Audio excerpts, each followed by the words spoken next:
నమస్తే, welcome to reality check. ప్రస్తుతం మనతో పాటు ఉన్నారు పొలిటికల్ అనలిస్ట్ పురుషోత్తం రెడ్డి గారు. సార్ నమస్తే అండి. నమస్తే స్వర్ణ గారు.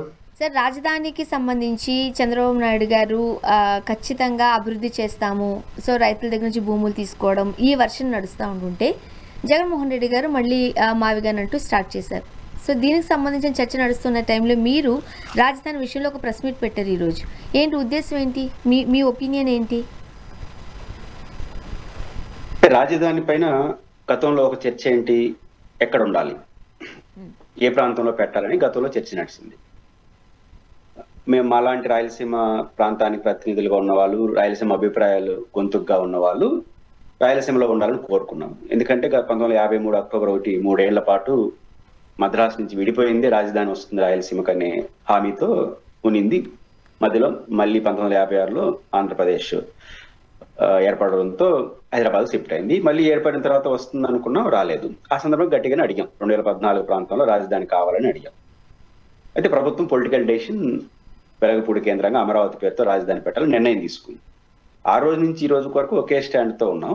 ఇప్పుడు కూడా పైకి కనపడడానికి రాజధాని నిర్ణయం అయిపోయింది కదా, ఇంకా ఏంటి చర్చ, ఇట్లాంటి ఒక వాదనలు వస్తాయి. ఇలాంటి ఎవరైనా చర్చ పెడితే వాళ్ళందరూ కుట్రదారులు, లేకపోతే అమరావతికి వ్యతిరేకులు, రాజధానికి వ్యతిరేకులను ముద్రేసే ప్రయత్నం ఒకటి జరుగుతా ఉంది. ఇది సరైనది కాదు. ఇప్పుడు కరెక్ట్ గా మేమైతే మీడియా సమావేశం పెట్టాము, జగన్మోహన్ రెడ్డి గారు స్పందించారు మావిగన్ పేరుతో. ఆ అభిప్రాయాలతో విభేదించండి, కానీ ఇది రైట్ టైం. జగన్ గారు చెప్పింది రైట్ టైం, మేము మీడియా సమావేశం పెట్టడం కూడా రైట్ టైం రైట్ టైం. మా అభిప్రాయాలతో విభేదిస్తే విభేదించండి. జగన్ గారి అభిప్రాయంతో విభేదించవచ్చు, తప్పు పట్టచ్చు. మేము చెప్పిన అభిప్రాయాలతో కూడా విభేదించవచ్చు, తప్పు పట్టచ్చు, విమర్శించవచ్చు. కానీ దీనికి కుట్ర కోణాలు ఆపాదించడం అంటే తప్పించుకునే మార్గం తప్ప ఇంకోటి కాదు. ఎందుకంటే ఇప్పుడు జరగాల్సిన రాజధాని ఎక్కడ ఉండాలన్నప్పుడు ఎక్కడ ఉండాలో చర్చ నడుస్తుంది. దానిపైన అయిపోయింది. ఎందుకంటే 12 ఏళ్ళు అయిపోయింది కాబట్టి ఇప్పుడు గెజిట్ గార్డ్ ఇంకా రాజధాని ఎక్కడ ఉండాలనే చర్చకు మేము పోదలుచుకోలేదు. ఆ రకంగా చాలా హుందాగా ఉన్నాం. పోదలుచుకోలేదు.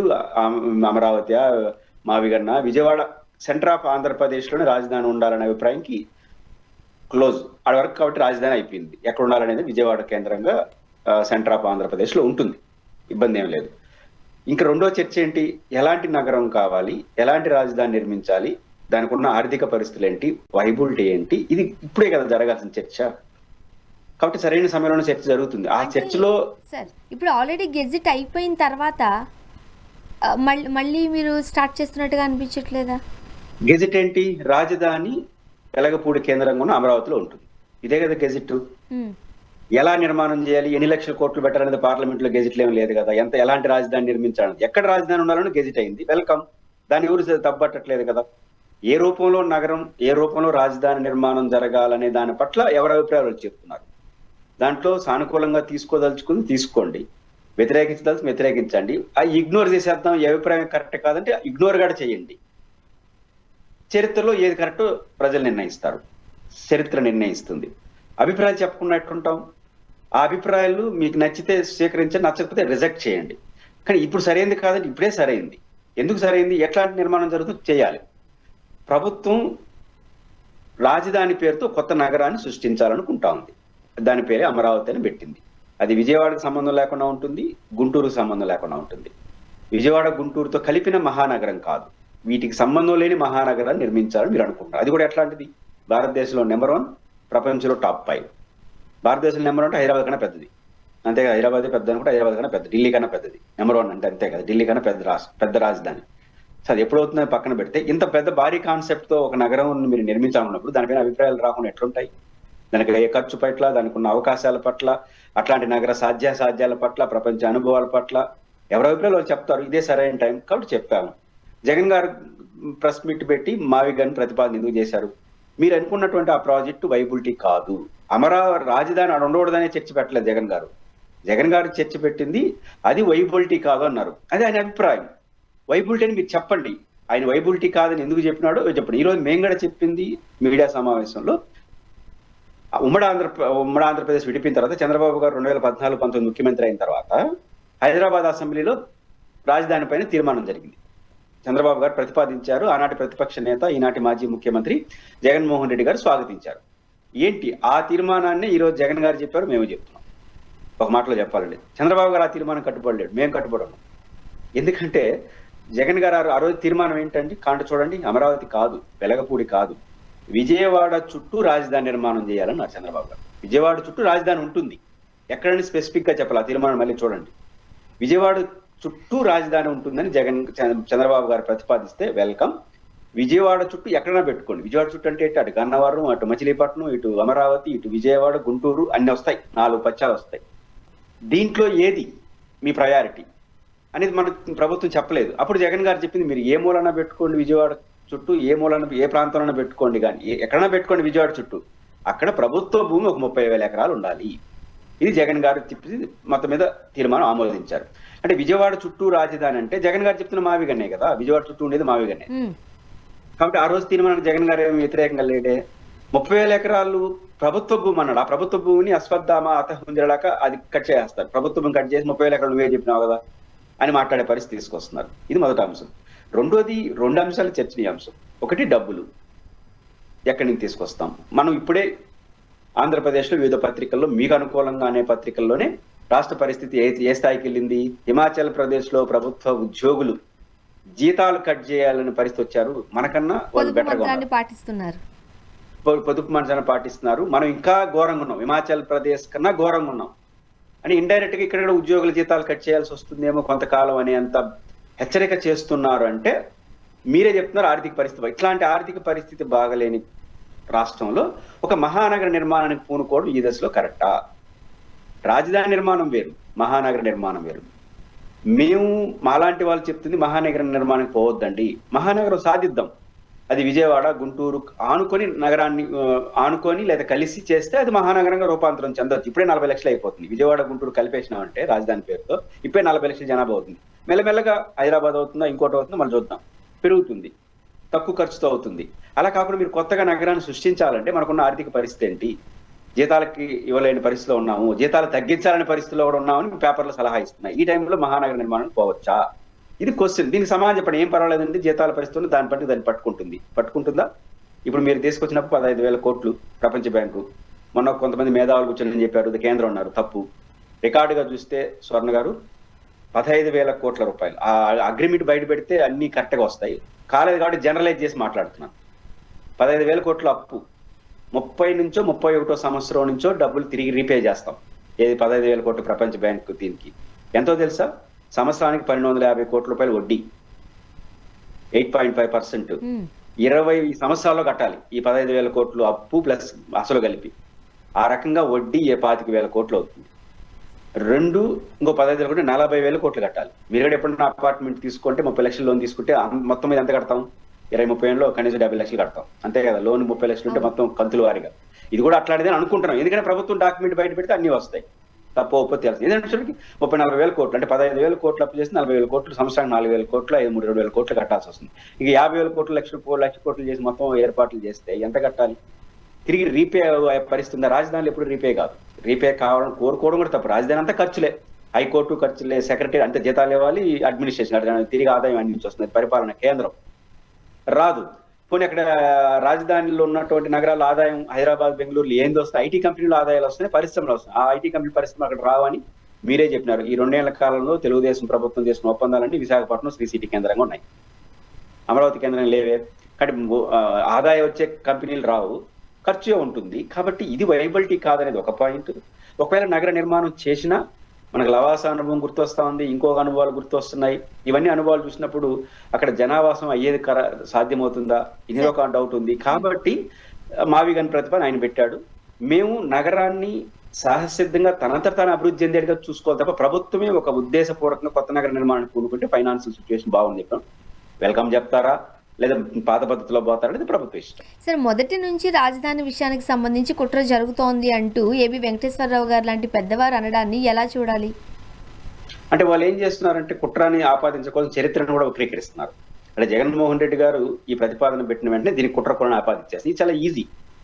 గతంలో ఇందిరాగాంధీ గారు ప్రధానమంత్రి ఉన్నప్పుడు వామపక్ష పార్టీలు ధరల పెరుగుదల ఇవన్నీ మాట్లాడితే మీ వెనకాల రష్యా వాళ్ళు ఉన్నారు, మీ వెనకాల చైనా వాళ్ళు ఉన్నారు అన్నారు. సమాధానం ప్రశ్నకి సపరేట్. అంటే కమ్యూనిస్ట్ పార్టీలు అంటే చైనా, రష్యా కమ్యూనిస్ట్ పార్టీ దేశాలు కదా. కాబట్టి వాళ్ళకి వాళ్ళు అనుగాల వెనకాల ఉండడం ఏంటి? ప్రజల్లో అట్లాంటి డైవర్షన్ చేయడం. ఇప్పుడు వీళ్ళు కూడా ఎట్లా చేస్తున్నట్టు కుట్ర. ఏంటి కుట్ర? జగన్ 30,000 ఎకరాలు అనుకున్నాడు. ఏం అడిగాడు? అసలు స్పెసిఫిక్ గా ప్రతిపాదన పెట్టకపోతే వారు ఎక్కడైనా పెట్టుకోవడం కానీ ప్రభుత్వ భూమి, మీరు ప్రభుత్వం తీసుకుంది, ప్రైవేట్ భూమి తీసుకున్నారు. 2, చరిత్రలో విజయవాడ ఎప్పుడో అయిపోయింది, కాలేదు, జరగలేదు. మద్రాస్ అసెంబ్లీలో అట్లాంటి చర్చే జరగలేదు. మద్రాస్ అసెంబ్లీలో చర్చ జరుగుంటే ఉమ్మడి ఆంధ్రప్రదేశ్ విడిపోయినప్పుడు ఉమ్మడి ఆంధ్రప్రదేశ్ లో ఆంధ్రప్రదేశ్ రాజధాని గురించి చర్చ జరగలేదు. ఏర్పడిన కొత్త రాష్ట్రంలో రాజధాని చర్చ జరిగింది. కాబట్టి కర్నూలు కేంద్రంగా రాజధాని నిర్ణయం అయింది పెద్ద మనుషుల ఒప్పందం ప్రకారం. పండిట్ జవహర్లాల్ నెహ్రూ లెటర్ ఉంది, ఆ రోజు రాజాజీ గారికి రాసిన లెక్క ఈ రోజుకి ఉంది. కాబట్టి ఇవన్నీ రాంగ్. ఎందుకంటే ప్రధానమంత్రి పండిట్ జవహర్లాల్ నెహ్రూ మీకు ఆ లెటర్ కూడా పంపిస్తాను, ప్లే చేయొచ్చు. వారు లెటర్ రాశారు రాజాజీ గారికి, ఆ రోజు మద్రాసు ఉమ్మడి రాష్ట్ర ముఖ్యమంత్రికి. అక్టోబర్ 1, 1953లో రాజధానిగా కర్నూలు ఏర్పడింది. ఆంధ్ర రాష్ట్రం ఏర్పడింది, కర్నూలు రాజధానిగా ఏర్పడింది. కానీ పండిట్ జవహర్లాల్ నెహ్రూ 29 జూలై 1953, అంటే 2 నెలల క్రితమే ఆ రోజు రాజాజీకి ముఖ్యమంత్రికి లెటర్ రాస్తాడు. ఏమని? కర్నూలు ఒకసారి అనుకున్నాం కదా, మళ్ళీ ఏంటి మార్పులు? మీడియాలో చర్చ జరిగింది, మళ్ళీ ఏంటి మార్పులు వద్దు, ఒకసారి కర్నూలు అనుకున్న దానికి కొనసాగించండి, మళ్ళీ మార్పులు చేసుకుంటే రాయలసీమ ప్రజలు అలజడి వస్తుంది, ఒక ప్రాంత మనోభావాలు ఉంటాయని రాజాజీ గారికి లెటర్ రాశాడు. అంటే మద్రాసు అసెంబ్లీతో సంబంధం లేకుండానే పెద్ద మనుషులు ఒప్పందం చేసుకున్నారు కర్నూలు రాజధాని. పండిట్ జవహర్లాల్ నెహ్రూ లెటర్ ఉంది. కాబట్టి ఇవన్నీ వాస్తవాలను మక్కురు పెట్టి విజయవాడ రాజధాని అప్పుడే అయిపోయింది, మీరు తీసుకోలేరు, అదొక కుట్ర, మరి ఇప్పుడు జగన్ ఒక కుట్ర చేస్తున్నాడంటే కుట్ర కోణాన్ని ఆపాదించి అసలు విషయాలు పక్కకు పెట్టే తప్ప ఇంకోటి కాదు. మరి మీరేం కోరుకుంటున్నారు ఫైనల్ గా రాజధానికి సంబంధించి? రాజధానికి సంబంధించి మేము రాయలసీమ వాళ్ళుగా, మేము మొదటి నుంచి రాయలసీమలో రాజధాని కోల్పోయిన ప్రాంతం రాయలసీమ. ఎందుకంటే 1953 నుంచి 50 వరకు 3 ఏళ్ల పాటు రాజధాని కర్నూలులో ఉంది. నీటి ప్రాజెక్టులు వెనుకబడి ఉన్నాం. మరోవైపు కర్ణాటక, తెలంగాణ వాళ్ళు నీటి కేటాయింపులు పెంచాలంటున్నారు, ఆంధ్రప్రదేశ్ కి తగ్గించాలంటున్నారు. కర్ణాటక వాడేమో ఆల్మట్టి డ్యాం పెంచేస్తున్నాడు, ఎగువ భద్ర కడుతున్నాడు. ఈ పరిస్థితుల్లో ఉన్నాయి. కాబట్టి అమరావతి రాజధాని పేరుతో ఏ పేరుతోనే రాజధాని పెట్టండి, ఉన్న నగరాలను కంటిన్యూ చేసుకుంటూ అడ్మినిస్ట్రేషన్ క్యాపిటల్ వరకు నగర సహసార అభివృద్ధికి మీరు ప్లాన్ చేసుకోండి. దానికి ఎన్ని కోట్లు కేటాయిస్తారో కేటాయించండి, ప్లాన్ చేయండి. అదే ప్లాన్ రాయలసీమ ప్రాజెక్టుల పైన కూడా చేయండి.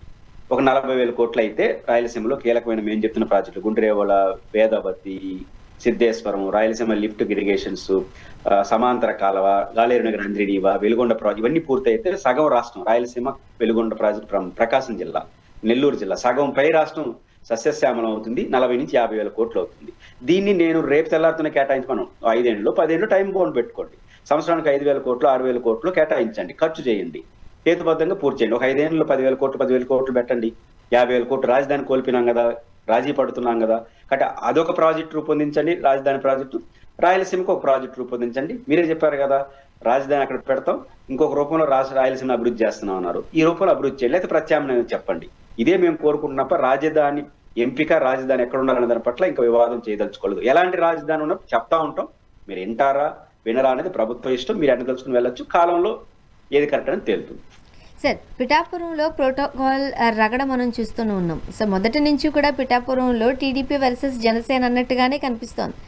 రాజకీయ పెద్దలు కలిసి ఉన్నప్పటికీ కూడా కార్యకర్తలు ఎందుకు అక్కడ ఒకరినొకరు పొసిగించుకోలేకపోతున్నారు, ఒకరినొకరు తీసుకోలేకపోతున్నారు. ఎలా చూడాలి? ఫ్లెక్సీల వివాదంతో స్టార్ట్ అయింది, తోసుకునే వరకు వచ్చింది. వర్మ గారు ఘాటుగానే మాట్లాడారు. అంటే ప్రజా అధినేత చెప్పే మాటకు మేము లోబడి ఉన్నాము అంటూ మాట్లాడారు. ఎలా చూడాలి ఈ వ్యాఖ్యలు? పిఠాపురంలో ప్రధాన సమస్య ఏంటంటే వర్మ గారు ఒక ప్రజాదరణ కలిగినటువంటి పెద్ద నాయకుడు, ప్రజల్లో పట్టున్న నాయకుడు, తెలుగుదేశం పార్టీ సంబంధించి. ఆయన గెలవాల్సిన సీట్ అది. అనూహ్యంగా మిత్రపక్షం జనసేన అధినేత ఆడు పోటీ చేశాడు, ఆయన గెలిచాడు. ఇప్పుడు జనసేన అధినేత అక్కడ ఉన్నాడు, ఆడున్న పిఠాపురంలోనే ఇంపార్టెంట్ లీడర్ వర్మ గారు ఉన్నారు. వర్మ గారు ప్రాతినిధ్యం ఇస్తున్నటువంటి పార్టీ రాష్ట్రంలో అధికారంలో నెంబర్ 1 పార్టీ. రాష్ట్రం అంతా తెలుగుదేశం పార్టీ ఎమ్మెల్యే ఉన్నా, జనసేన ఎమ్మెల్యే ఉన్నా, బీజేపీ ఎమ్మెల్యే ఉన్నా అజమాయిషి ఎవరి చేతిలో ఉంటుందంటే నెంబర్ 1 పార్టీ ఉన్నటువంటి తెలుగుదేశం పార్టీ చేతిలోనే అజమాయిషి ఉంటుంది. కాకపోతే ఇక్కడ పంచాయతీ ఎక్కడ వస్తుంది? పిఠాపురంలో బాస్ వచ్చి పవన్ కళ్యాణ్ గారు, అక్కడ పవన్ కళ్యాణ్ గారు అజమాయిషి మారిపోయింది. పవన్ కళ్యాణ్ గారు ఉప ముఖ్యమంత్రి మాత్రం కాదు, ఒక పార్టీకి చీపు. కాబట్టి ఆయన పట్టు ఉంటుంది అక్కడ. కాబట్టి ఇక్కడ ఉంటాగా రాష్ట్రం అంతా తెలుగుదేశం అజమాయిషి జరుగుతుంటే పిఠాపురంలో జనసేన అజమాయిషి జరుగుతా ఉంది. దానికి తోడు కొత్తగా వైసీపీ నుంచి వచ్చిన ఆయన పెత్తనం ఉందని వాళ్ళ ఆరోపణ. కాబట్టి ఆయనకు అనుభవం బాగుంటుంది, గతంలో వైసీ అధికార పార్టీ ఉన్నాడు కాబట్టి ఎట్ట అధికారాన్ని చెలాయించాలని. కాబట్టి రాష్ట్రం 174 నియోజకవర్గాలు ఒక రకంగా ఉండి పిఠాపురంలో మన తెలుగుదేశం అజమాయిషి లేదు. ఆడ తెలుగుదేశం లీడర్ ఏమో మంచి పెద్ద పవర్ఫుల్ లీడరు. ఈ సంక్లిష్టతే ఆడ ఘర్షణకు దారి తీస్తా ఉంది. మిగతా పైకి ఫోటో లేదు, పవన్ కళ్యాణ్ గారి ఫోటో లేదు. ఈ ఫోటోలు అనేది కూడా ఒక తక్షణం రియాక్ట్ కావడానికి ఒక మాట మాత్రమే. ప్రోటోకాల్ సమస్య కాదు. సమస్యలో ఎవరు అజమాయిషి ఉండాలి. మనకు తెలియదు. వర్మ గారు అయితే ఒక ఆరోపణ చేస్తున్నారు, తెలుగుదేశం పార్టీ నాయకుడు 150 కోట్ల రూపాయలు ఆరోపణ చేస్తున్నాడు ఒక పర్సన్ పైన, పవన్ కళ్యాణ్ గారి పైన కాదు. జనసేనకు సంబంధించిన కొత్తగా వచ్చినాడని పేరేదో చెప్పాడు. 150 కోట్లు అంట. ఇది మట్టి, ఈ ఇసుక వాటికి సంబంధించి ఏదో సంథింగ్. ఒక వ్యక్తి, ఆయన ఎమ్మెల్యే కూడా కాదు, ఒక నియోజకవర్గంలో 150 కోట్ల అవినీతి ఆరోపణలు 2 ఏళ్లలోనే జరిగిందని ఆయన అంటున్నాడు. మరి ఏంటో తెలియదు. ఏ స్థాయికి వెళ్ళి ఉండదు వ్యవహారం. కాబట్టి ఎవరు అజమాయిషి ఉండాలి పిఠావరం పైన? రాష్ట్రం అంతా ఒక రకంగా తీయడలేదు. ఆయనేమో మంచి పవర్ఫుల్ లీడర్, వర్మ గారు ప్రజానాయకుడు, ఆయనకు బట్టు ఉంది. అజమాయిషి ఉంటే, పవర్ లో ఉన్న పార్టీకి అజమాయిషి ఉంటేనే వెనకాల జనం ఉంటారు. ఈయనేమో ప్రజానాయకుడు, రాష్ట్రంలో అధికారంలో ఉన్న పార్టీ ప్రతినిధి, రాష్ట్రం అంతా పెత్తనం ఉన్న పార్టీకి లేకపోయేసరికి అది కష్టంగా ఉంది. వాళ్ళు అలవ చేసే పరిస్థితిలో వాళ్ళు లేరు. ఎందుకంటే పవన్ కళ్యాణ్ గారు చెప్తున్నారు కదా, ఎప్పటికీ టీడీపీ ఇక్కడ చాలా బలంగా ఉండింది, మేము సాక్రిఫైస్ చేస్తే వచ్చిన సీట్ అది. ఆల్మోస్ట్ వర్మ గారికి పిఠాపురం సీట్ అనుకున్నారు, కానీ ఆయన అక్కడ త్యాగం చేయాల్సిన పరిస్థితి వచ్చింది. 70,000 మెజారిటీ ఇచ్చింది టీడీపీనే. సో అయినా మేము అధినాయకుల మాటకు లోబడి పనిచేస్తున్నామని ఇండైరెక్ట్ గా వాళ్ళు పనిచేయట్లేదు అన్నట్టుగానే విమర్శించినట్టు కదా. నేననేది తెలుగుదేశం పార్టీ జనసేన కూటమి వల్లే పవన్ కళ్యాణ్ గారు గెలిచారు, రాష్ట్రంలో అధికారంలోకి వచ్చారు. జనసేన అంటుంది కదా, మాకు కూడా ఇన్ని ఓట్లు మేము కూడా సపోర్ట్ చెప్తే మీరట్టి గెలుస్తారని వాళ్ళు అంటారు. పాయింట్ ఎవరి వల్ల ఎవరని కాదు. మా అజమాయిషిగా ఉండాలని వర్మ గారు కోరుకోవడం చాలా న్యాయం. జనసేన వాళ్ళు మా బాస్ నియోజకవర్గం మా అజమాయిషి కాకుండా మీ అజమాయిషి అనేది వాళ్ళు కోరుకోవడం న్యాయం. ఇట్లా రెండింటి మధ్య 2 కోరికలు న్యాయంగా ఉన్నాయి. 2 కోరికలు ఒక వరలో ఇరవట్లేదు. ఒక వరలో 2 కత్తులు ఇరమంటారు కదా, ఆ టైప్ గా ఉంది పరిస్థితి అది. రెండోది, ఇప్పుడు పవన్ కళ్యాణ్ గారిని అధికారులు అంటే లాభం చంద్రబాబు గారితో తెలుసుకోవాలి. పంచాయతీ వర్మ గారు కూడా చంద్రబాబు గారి దగ్గర పోతే కలెక్టర్కో ఆర్డీఓకో చెప్తాడు, పని అంతా ఊరుతుంటుంది, ఎస్పీతో కలెక్టర్ ఇద్దరు అనుకుంటే పని మొత్తం అయిపోతుంది, వాళ్ళు చెప్పిన సిగ్నల్ పాటిస్తారు. కానీ అది చంద్రబాబు గారు కూడా సాధ్యం కాదు. ఎందుకంటే అక్కడ ఉండేది బాస్ ఆఫ్ జనసేన పవన్ కళ్యాణ్ గారు. ఆ నియోజకవర్గంలో ఆయన విషయంలో జోక్యం చేసుకోవడం అనేది ఈ చంద్రబాబు గారి స్థాయిలో జరగదు. ఆ స్థాయిలో జరగకపోతే కింద చెప్పిన మాట వినరు, అంటే వాళ్ళ మాట వినరు. కాబట్టి పైన తేల్చుకోవాల్సింది వర్మ గారు, లేకపోతే ఇట్లాంటి గొడవలు పెట్టుకుంటా ఉండాలి. అంటే ఇంకొక 15 ఏళ్ళు మేము కలిసే ఉంటామంటున్నారు రాజకీయ నాయకులు. కాకపోతే కార్యకర్తలకు మాత్రం టీడీపీ వర్సెస్ జనసేన అన్నట్టుగానే మనం చూస్తూ ఉన్నాం. పవన్ కళ్యాణ్ గారు సర్ది చెప్పట్లేదా, లేదంటే పవన్ కళ్యాణ్ గారి వరకు ఈ విషయాలు వెళ్తున్నాయా లేవా? అందరికి వెళ్తాయి. పాయింట్ ఏంటంటే 15 ఏళ్ళు కాబట్టి 50 ఏళ్ళు ఉండొచ్చు. ఈ 3 ఏళ్లే సమస్య వాళ్ళకి. మళ్ళీ ఓడిపోయినారనుకో, మళ్ళీ ఏమో సమస్య ఉంది, ఓటు పట్టించుకోడు. సమస్య పవర్ ఉంది, ఆ పవర్ ని ఎవరు పట్టు సాధించాలని చెప్పి గొడవ. పవర్ పోసిన తర్వాత పోరాటాలు కదా, నీ ఓటు చేసుకోవచ్చు, అప్పుడు గొడవలు రావు. ప్రతిపక్షం ఇప్పుడు వైసీపీలో గొడవలు వస్తున్నాయా? తెలుగుదేశంలో ఎందుకు గొడవ వస్తున్నాయి? గతంలో లేదే. 1924 వరకు తెలుగుదేశం ఇట్లా గొడవలు ఏమన్నా ఉన్నాయా? జనసేన తెలుగుదేశం ఏడా లేవు. ఇప్పుడు పవర్ ని ఎవరు అజమాయిషి చేయాలి అనే చోట గొడవ వస్తుంది. పవర్ పోయిందనుకో 15 ఏళ్ళు కాదు 50 ఏళ్ళు కూడా ఉండొచ్చు, ఎవరు పట్టించుకోరు. పోరాటాలుగా చేయాల్సింది, ఎవరు ఒప్పుకోడు చేసుకోబోయా అంటారు. నేనే చేస్తానంటే ఇంకా ఆనందం మీరే చేసుకుని ఇంట్లో కూర్చుంటా ఉంటారు ఇంకో మిత్రపక్షం. కాబట్టి పవర్ తో వచ్చిన పంచాయతీ తప్ప ఇది వేరే విషయాలు కావు. ఆ మాట చెప్పలేకుండా ఫోటోలు అవి ఇవి చెప్తుంటారు. ఓకే. సో సాధారణంగా రాజకీయ నాయకుల పుట్టినరోజులు ఇలాంటి స్పెషల్ అకేషన్ డేస్ వచ్చినప్పుడు కానుకలు ఇస్తూ ఉంటారు. బట్ అనూహ్యంగా మనం చూసాము, వెంకటరామరెడ్డి గారిని డిస్మిస్ చేశారు చంద్రబాబు నాయుడు గారు. సో ఆయన వైసీపీకి కోవర్ట్గా వర్క్ చేశారు, ప్రభుత్వ అధికారిగా ఉండి ఎన్నికల ప్రచారంలో పాల్గొన్నారు, పాంప్లెట్స్ పంచిపెట్టారు, ఇలా రకరకాల ఆరోపణలు ఉన్నాయి. ఆయన్ని డిస్మిస్ చేయడం జరిగింది. ఈ సంఘటన ఎలా చూడాలి? వెంకటరామరెడ్డి గారి డిస్మిస్ ని 2 కోణాలు చూస్తాను. ఒకటి టెక్నికల్ పార్ట్, 2 రాజకీయ అంశం. 2 ఉన్నాయి. ఒకటి, వెంకటరామరెడ్డి గారు ఎన్నికల్లో నిబంధనలకు భిన్నంగా ఆయన ఎంప్లాయ్ కాబట్టి పనిచేశాడని ఒక విమర్శ, ఒక ఆరోపణ, ఏదో 1-2 చోట్ల ఏదో జరిగినట్టుగా కనిపిస్తుంది. దాన్ని ఖచ్చితంగా ఎలక్షన్ కమిషన్ దృష్టి తీసుకెళ్తారు. యాజ్ పర్ ప్రాసెస్ వాళ్ళు యాక్షన్లోకి వెళ్ళొచ్చు, దాంట్లో ఏం తప్పట్టడానికి వీల్లేదు. అట్ ద సేమ్ టైం రాజకీయ కోణం లేదా? ఖచ్చితంగా ఉంది. 2024 ఎన్నికల్లో వెంకటరమణారెడ్డి గారు కనీసం 100 మంది ఉద్యోగస్తులపైన ఫిర్యాదులు పెట్టాయి. ఒక టీచరు, ఒక లెక్చరరు, ఇట్లాంటి నాయకులు కాకపోవచ్చు, ఏడో చోట అదుపు తప్పి ప్రవర్తించుంటారు కదా. అభిమానం, ప్రతి రాజకీయ పార్టీ పట్ల ఎంప్లాయీస్ కూడా అభిమానాలు ఉంటాయి. ఎలక్షన్ ఎక్కడో చోట ఉత్సాహపరులు ఎక్కువ అయిపోయిన వాళ్ళు ప్రచారం చేస్తుంటారు, అవి కూడా ఫోటోలు తీసి పంపించుంటారు. ఈరోజు ఎలక్షన్ కమిషన్ అని ఎవరైనా చెప్పాల్సింది, 24 ఎన్నికల సమయంలో ప్రభుత్వ ఉద్యోగుల పట్ల ఎన్ని ఫిర్యాదులు వచ్చినాయి, ఎంతమంది మీద ఫిర్యాదులు వచ్చినాయి, ఎన్ని యాక్షన్లు తీసుకున్నారు. వెంకటరమణారెడ్డి కూడా అందులో భాగమే కదా. ఆయన పెద్ద లీడర్ కావచ్చు, ప్రభుత్వ ఉద్యోగి, ఆయన ప్రభుత్వ ఉద్యోగి ఉంటూ నిబంధనలు ఉల్లంఘించాడు, అదే కదా అలిగేషన్. అంతకుముందు జగన్మోహన్ రెడ్డితో ఎలా ఉన్నాడు అనేది ఆడ పేపర్లో ఉండదు, కావాలని చూసుకోండి. పైకి ఉపన్యాసాలు ఉంటాయి, ఆయన జగన్కి అనుకూలం అటమాట, ఇవన్నీ పేపర్లో ఉండవు. పేపర్లో ఉండేదంతా 24 ఎన్నికల సమయంలో ఆయన ఉల్లంఘన మాత్రమే. 19 నుంచి 24 పవర్లో ఉన్నప్పుడు జగన్ గారి ప్రభుత్వం బాగుంది, 3 రాజధానులు బాగున్నాయి, దీని కారణంగా మేము సస్పెండ్ చేసామనేది ఉపన్యాసాలు చెప్తారు. పేపర్లో చూపించమంటే అవి ఉండవు. 24 ఎన్నికల సమయంలో సో నిబంధనలకు భిన్నంగా పోయినారని. అదే కరెక్ట్ అయినప్పుడు ఆ ఎన్నికల సమయంలో వెంకటరమణారెడ్డితో పాటు కొన్ని వందల మంది ఉద్యోగస్తులకి ఇట్లాంటి ఫిర్యాదులు వచ్చుంటాయి. ఎంతమంది మీద చర్య తీసుకున్నారు? దీన్ని బట్టి చూస్తే ఏమవుతుంది, వెంకటరమణారెడ్డి మనకు భిన్నంగా ఉన్నాడు కాబట్టి యాక్షన్ తీసుకున్నారు. రాజకీయ కోణం ఉంది, టెక్నికల్ కోణం ఉంది. టెక్నికల్ కోణం ఏంటి, ఏ ప్రభుత్వ ఉద్యోగి కూడా అదుపు తప్పి ప్రవర్తించకూడదు, ఏ పార్టీకి సపోర్ట్ చేయకూడదు, ఎన్నికల్లో ఎక్కడ వాళ్ళకి అనుకూలంగా ప్రవర్తించకూడదు. ఇక్కడ వెంకటరమణారెడ్డి గారు 1-2 చోట్ల ప్రవర్తించారని ఎలక్షన్ కమిషన్ మీద ఉన్నటువంటి కంప్లైంట్. ఆ పైన చర్య తీసుకుంటామని వాళ్ళు నిర్ణయించుకుంటే దానికి ఎవరేం చేయలేరు. అక్కడ టెక్నికల్ గా లోపం ఉండింది అనుకోండి, కోర్టులు తెలుస్తాయి. కాబట్టి వెంకటరమణారెడ్డి గారి పైన చర్యలు అంటే మనం వెంకటరెడ్డి గారితో మాట్లాడినప్పుడు ఆయన ఏమంటారంటే, ఎక్కడ ప్రూఫ్స్ ఉన్నాయి, ప్రూఫ్స్ చూపించమని చెప్పండి, లేదు డిస్మిస్ చేసే ముందు అసలు వివరణ కోరుతారు, షోకాజ్ నోటీస్ ఉంటుంది, కొన్ని రూల్స్ ఉంటాయి, కొన్ని సందర్భాల్లో మాత్రమే డైరెక్ట్గా డిస్మిస్ చేయడం జరుగుతుంది, అవన్నీ నేను చేయలేనప్పుడు కక్షపూరితంగానే కావాలనే నన్ను ఇట్లా డిస్మిస్ చేశారు, నేను కోర్టుకు వెళ్తా అంటున్నారు ఆయన. వెంకటరమణారెడ్డి గారు అదే చెప్తాను, టెక్నికల్ పాయింట్లో ప్రాసెస్ పాటించకపోతే, ప్రొసీజర్ పాటించకపోతే ఈజీగా లిఫ్ట్ వచ్చేస్తుంది, మళ్ళీ దాని డౌట్ ఏం లేదు.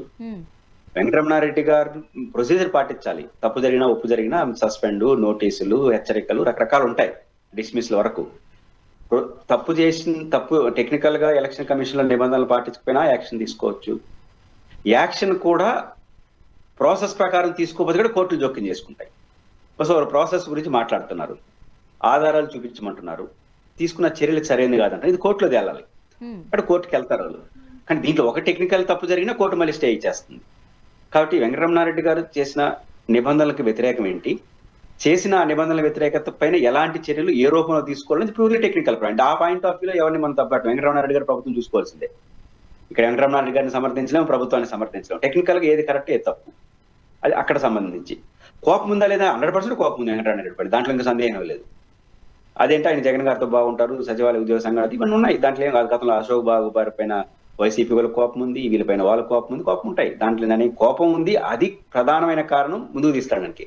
అది ప్రధానమైన కారణం, రాష్ట్రంలో కొన్ని వందల మంది వైసీపీకి అనుకూలంగా ఎంప్లాయ్ వాళ్ళందరినీ సస్పెండ్ చేయలేదు కదా. ఇక్కడ ఒక టెక్నికల్ గా ఎక్కడో ఒక చోట మిస్ఫైర్ జరిగింది, దాని ఆధారంగా కోపం ఉంది, కోపం టెక్నికల్ మిస్ఫైర్ కలిపి ఈ పరిస్థితి కారణం అనుకుంటున్నాను. కోపం ఉంది కాబట్టి కొంచెం ఎక్కువ చర్యలు, ఎక్కువ ప్రాసెస్ జరిగి ఉండొచ్చు. అక్కడ టెక్నికల్ మిస్ అయితే కోర్టులు జోక్యం చేసుకుంటాయి. సార్ మరొకటి, ఓటుకు నోటు కేసుకు సంబంధించి విచారణకు వచ్చింది, కోర్టు అయితే వాయిదా వేసింది. ఎలా చూడాలి సార్? అంటే అవినీతి నిరోధక చట్టం కింద విచారించడం కాదు, ఎన్నికల చట్టాల నియమావళి కింద తీసుకోవాలంటూ కూడా రేవంత్ రెడ్డి గారు చెప్పడం జరిగింది. ఇది పూర్తిగా టెక్నికల్ అంశం. ఓటుకు నోటుకు సంబంధించిన అంశం రేవంత్ రెడ్డి గారు వీడియోలో ఉండడం, ఆ వీడియోలో టెక్నికల్ గా ప్రూవ్ కావడం, చంద్రబాబు గారు వాయిస్ చంద్రబాబు గారు అవునా కాదా తేల్చడం. వాయిస్ ఆయన ఏం చెప్పాడు, మేము 5 కోట్లు ఇస్తామని చెప్పాడు చంద్రబాబు గారు. ఇప్పుడు మా వాళ్ళు బ్రీఫ్ చేశారు, విల్ టేక్ కేర్ అన్నాడు అంతే. అది ఏం అర్థమన్నా రావచ్చు. కాబట్టి ఇది రేవంత్ రెడ్డి గారు, చంద్రబాబు నాయుడు గారు పాల్గొన్న విషయం తేలడం అనేది అంత సులభం కాదు, దాంట్లో సందేహం లేదు. ఎందుకంటే రేవంత్ రెడ్డి గారు వీడియో నాది కాదంటారు, అది ఫోరెన్సిక్ ల్యాబ్లు తేలాలి, మేము ఏదో జరిగింది అంటారు. నైతికంగా ప్రజలు నమ్ముతున్నారు ఏదో జరిగిందని, టెక్నికల్ గా ప్రూవ్ కావడానికి చాలా సమస్యలు ఉన్నాయి. కాబట్టి ఇప్పుడు ఎలక్షన్ కమిషన్ చేర్చాలంటే రేవంత్ రెడ్డి గారు ఎలక్షన్ కమిషన్ ఎందుకు చేర్చాలి? ఇదేమైనా ఓటు ఇది ఎలక్షన్ కమిషన్ వ్యవహారం కాదు కదా, కరప్షన్ యాంగిల్ అనేది వచ్చింది. ఎలక్షన్ అనేది గెలవడం వాడడం వరకే ఆ రోజు సర్టిఫికేట్ ఇస్తారు. మళ్ళీ 5 ఏళ్ల పాటు వాళ్ళ మీద పర్యవేక్షణ ఎలక్షన్ కమిషన్ ఉంటుంది, స్పీకర్కి ఉంటుంది, శాసనమండలి చైర్మన్కి ఉంటుంది, లేకపోతే నియమించిన గవర్నర్కి ఉంటుంది, అంతే తప్ప ఎలక్షన్ కమిషన్కి ఏమి ఉండదు. కాబట్టి ప్యూర్లీ ఇది వాయిదా వేయించడం, జరిగిన కారం లాగడం, ఎవరు దీన్ని తేల్చలేరు, జరగదు. నైతికంగా ప్రజల్లోకి ఎంత వెళ్తుంది అనేది వెళ్తారు తప్ప ఇది ఈ టెక్నికల్ అంశాలు, మీరు నైతిక అంశాలు ఏమి ఉండవు, టెక్నికల్ అంశాల చుట్టూ నడుస్తూ ఉంటాయి. సహజంగా కొన్ని ఇబ్బందులు ఉన్నప్పుడు కొత్త టెక్నికల్ పాయింట్ పట్టుకొస్తారు. ఇప్పుడు ఎన్నికల కమిషన్ తేల్చాలనుకోండి, ఇది తేల్చడానికి కొంత టైం పడుతుంది, మళ్ళీ ఎలక్షన్ కమిషన్ నోటీస్ ఇచ్చారనుకోండి, 18 సంవత్సరాలు కొన్ని కాలం గడిచిపోతుంది. కాబట్టి తప్పించుకోవడం, వాయిదా వేయడం అనే పద్ధతిలోనే ఈ ఓటుకు నోటు కేసు నడుస్తుంది. ఎప్పుడు తేలుతుంది అనేది చూడాలి. థ్యాంక్ యూ సో మచ్ అండి, మీ అభిప్రాయాలు పంచుకున్నారు. Thank you. ఇది వాళ్ళ రియాలిటీ చెక్. Stay tuned.